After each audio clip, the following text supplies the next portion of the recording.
Depuis 4 ans, un après-midi d'automne au bord de l'océan à Montalivet, petits et grands sont à l'écoute de la dictée de Julien Soulier, auteur membre du projet Voltaire et maître de cérémonie qui officie chaque année pour la dictée à l'océan. Quoi qu'il en soit, je n'ai pas toujours été aussi. C'est grâce à Martine Baudon, qui est en fait la cheville ouvrière de cette dictée. C'est une ancienne stagiaire que j'avais eue en formation justement, et qui savait que j'animais des dictées, que j'aimais beaucoup l'orthographe, et qui a eu cette très belle idée d'organiser une dictée près de l'océan. Comment on choisit un texte pour une dictée ? Je demande s'il y a un thème. Donc là, cette année, il fallait mettre à l'honneur les spécialités médocaines, spécialités gastronomiques. Donc à partir de là, je me laisse un peu vagabonder mon imagination. J'essaie de caser quelques mots, quelques règles de grammaire, de faire honneur évidemment aux spécialités médocaines ici.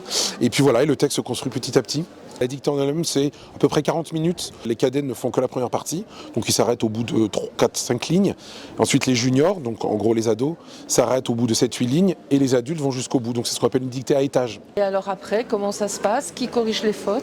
Eh bien, ça se passe très bien parce que ce sont eux qui s'auto-corrigent. Donc on procède à une correction interactive, ce qu'on appelle une correction interactive, c'est-à-dire je projette le texte, j'explique les principales difficultés. Tout d'un coup, ils découvrent comme ça un mot qu'ils ne savaient pas écrire comme ça. Enfin voilà, donc c'est assez. Avec Martine, nous allons recorriger les meilleures copies et ensuite nous procédons au palmarès. C'est avec la volonté de promouvoir la langue française que la municipalité a tout de suite répondu positivement à la proposition de la DVM et du projet Voltaire d'organiser une dictée à l'océan. Avec sérieux, mais beaucoup de bonne humeur. La dictée à l'océan à Montalivet se fait de façon très conviviale.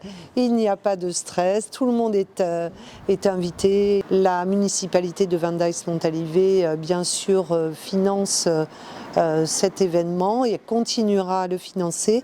Bien entendu, sera toujours dans la gratuité pour y participer. Un franc succès qui ravit les organisateurs et celles et ceux qui se sont prêtés au jeu, comme Edwige, venue de Bruges pour sa première dictée. Je suis très contente.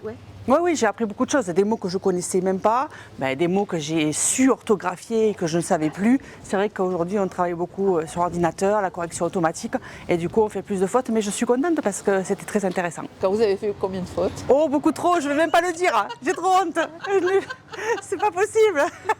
Les lauréats ont été récompensés par des ouvrages autour de la langue française et quelques bons crus de château médocain. Un point final pour conclure cette dictée avec Martine Baudon.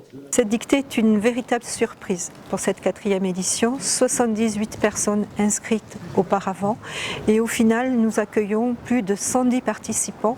Je vais dire, j'ai presque les émotions au bord des yeux, tellement c'est magnifique et bravo à toute l'équipe en soutien. Que vous soyez 100 ou 200, le rendez-vous est pris en 2025 pour une prochaine édition de la dictée à l'océan à Montalivet.